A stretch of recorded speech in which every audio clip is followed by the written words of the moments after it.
Yeah, Saturday afternoon, and biblical rainstorms that were promised on Friday have arrived on Saturday. So I'm just coming into the unit. I'm going to weld up that rotten seam at the top of the bulkhead to stop the water leaking in on the driver's side on the GL, which is a very common fault with a Cavalier.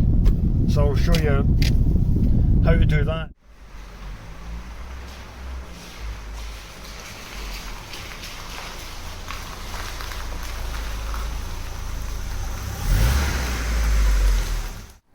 Right, Cavalier water leaks. You're getting water into your interior.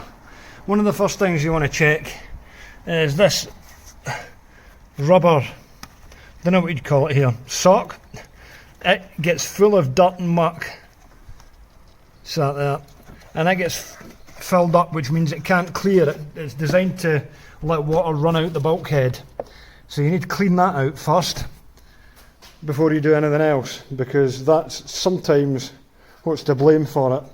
Next, we'll go and take this plastic covering off here, because this is where all the problems are usually found.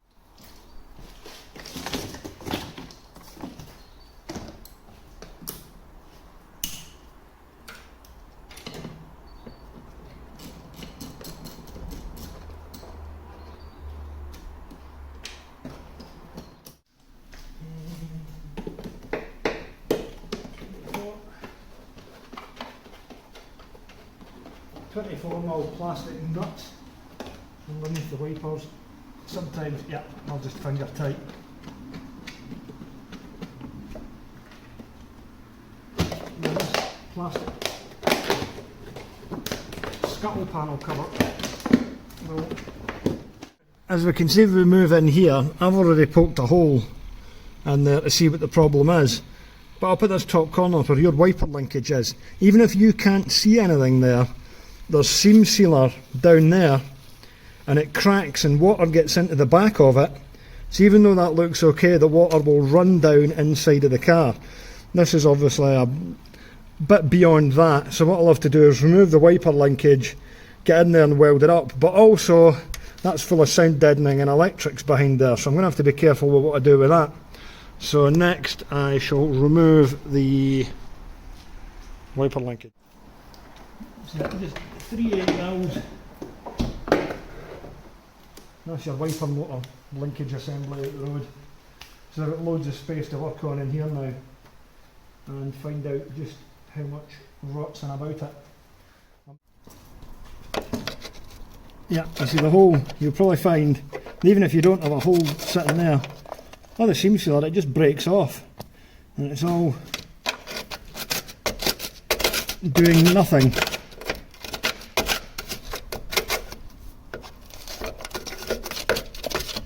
And there is actually supposed to be a drain hole there.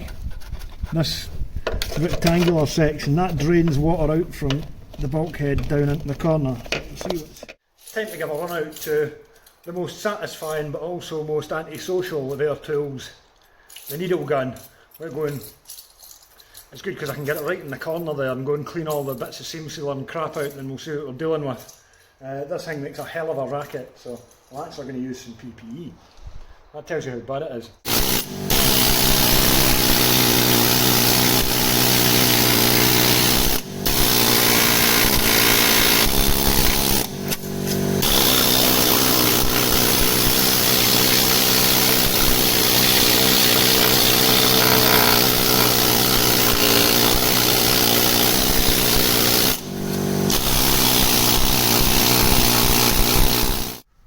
This highly obscure angle is, well, that's where the bonnet catch is. There's a throttle cable, and there is a big wedge. Horrible soaking wet, sound deadening. So I'm going to need to get pulled out the way. And I'll probably pull the loom through the car as well, just to keep that out the road. The good news is there isn't any other car wiring going to be in the road of that. I just pulled the ECU out to pull the thing through the car. It's full of water.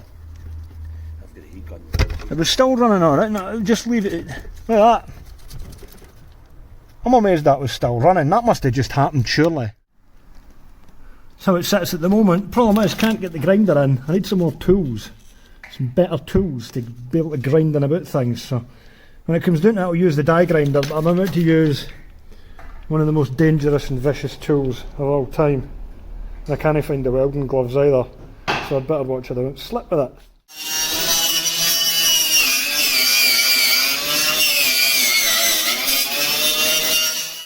It's as good as I can get it, the grinder, so I'm going to have to go and use the die grinder, which will take ages, but don't really have a choice to get into these bits down here and in the corners, so I just won't get any sort of weld on it at all.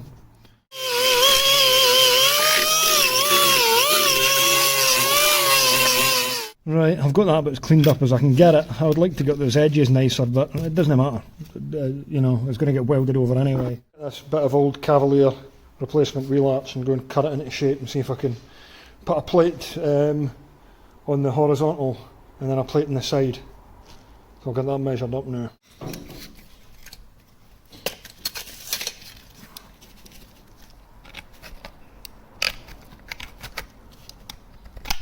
I don't think that's too bad position wise. I can bash that into shape as I weld it in, and then obviously I can get the other bit on the side there. I'm going to get this all cleaned up now and then see if we can get a bit, start welding it in there, put a few tacks on each corner and then bash it into position. Right, there's my bit of metal in place there. It's all cleaned up now, I've clamped it in place, so see if we can get a weld on it. It might be alright, might not. Well, that's the first bit welded in. Not the easiest thing in the world to do. 1 second it's not sticking the metal, the next it's blowing holes in it, but that's it all on there, you know, that's fine. So now I've got to go and get this bit into the side here and retain the cutout for the water to drain out of there. There's my other bit of metal there. So I'm just going to go and butt that against there and leave that gap there for the water to run away. Tidy this bit up in the corner. And that'll be that, that's about all I can really do with it. From the underside, once it's done, I'll go and spray loads it. Wax oil sort of stuff up the back of it so it doesn't like rust behind it.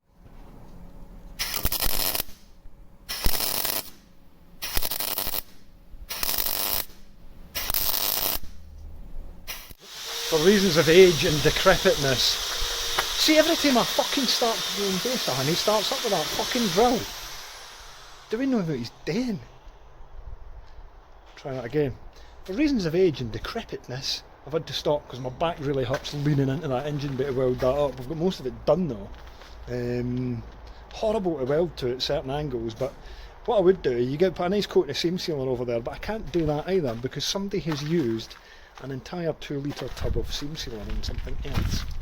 So I'm going to have to go and buy some more seam sealer. But anyway, I'll get it ground down and get a bit of paint on it and that so it doesn't rust again, and that'll do for today. Okay, so after doing the top bit, which was the easy bit, I've removed the heat ducting and a couple of other bits. Let's just move this torch so we can see. And as we can see up there, I now need to get a plate on the underside of this to seal it up properly, which is going to involve great contortionist skills by me, to say the least. But aye, once I get the plate into that, that will seal it all up properly.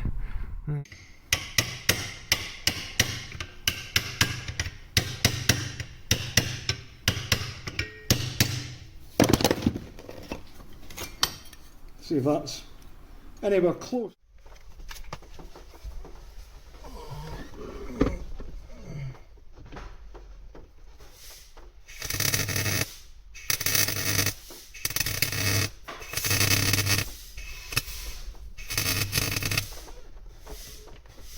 Managed to get a plate in there. Really difficult to get in, but that should be it sealed up there, and obviously it's welded from the top and the other part as well, so now just get the seam sealer on it. This is a good bit.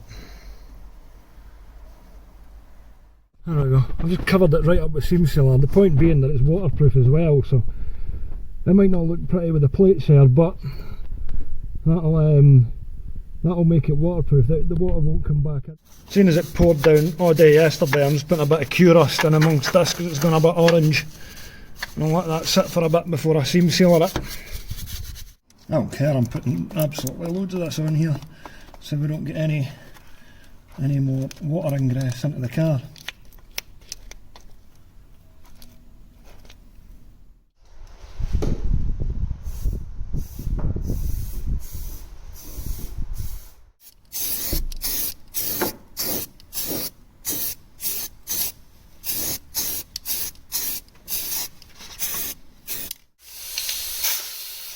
believe how much water was in the end of.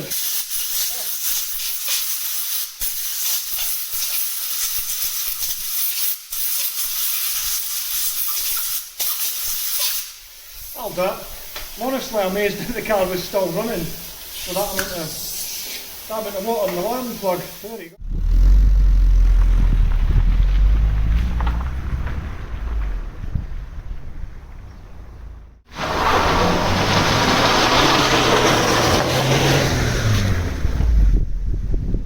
Okay, so that's me heading home. That's the GL all welded up at the driver's side corner.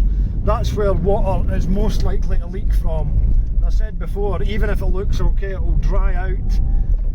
The seam sealer will dry out and the water will leak in underneath it. It was quite bad on this one, even though it's low mileage, because it's been sitting about for so long. But I suppose there's three different ways you could approach it. You could bodge it up by using tons of Tiger Seal, or you could do it how I did it there and plate it up from both sides, which will do the job, but it's probably not the prettiest thing in the world. But then again, who's going to see it? This is a £900 car. Or you can go to the extremes of removing the dashboard, which I really don't want to do. So like I say, it's low mileage, the dash has never been out it doesn't even have a crack at the top of it there, so wasn't willing to go to those lengths. But that's it done properly anyway, and hopefully that little running fault I've got has just been with the battery being too small on it. So I've now got the big battery off the Vectra on it. I've now got a dry ECU, so can find out what it actually goes like. It was quite promising when I first put the engine in it, and then it seemed to hold back a bit, but that was probably because the ECU was full of water. What I've got to say is, old, cheap, like budget tyres are appallingly bad in the wet. This thing's like sliding about all over the place. I think it's got 4 different makes of tyres on it, and none of them are good.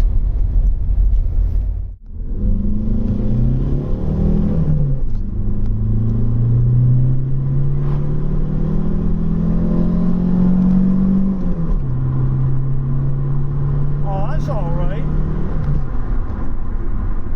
That's not bad at all.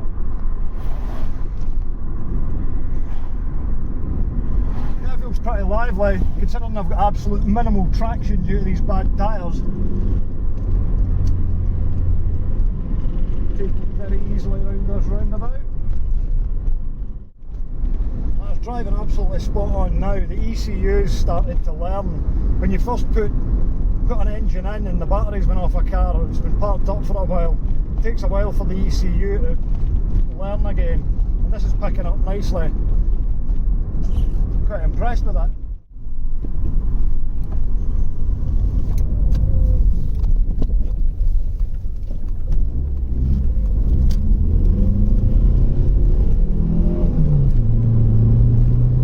Wheel spin.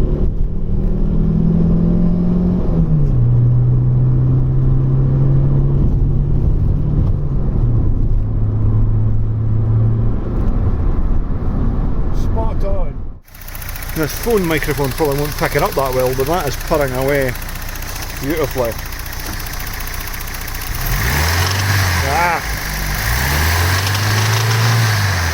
Definitely a bit of roughness in there.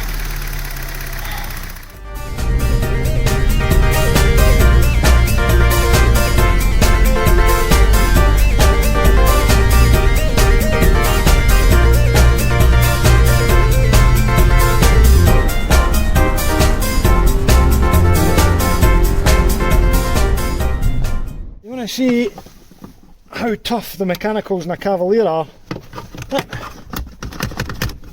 You can have an ECU full of water and it still runs.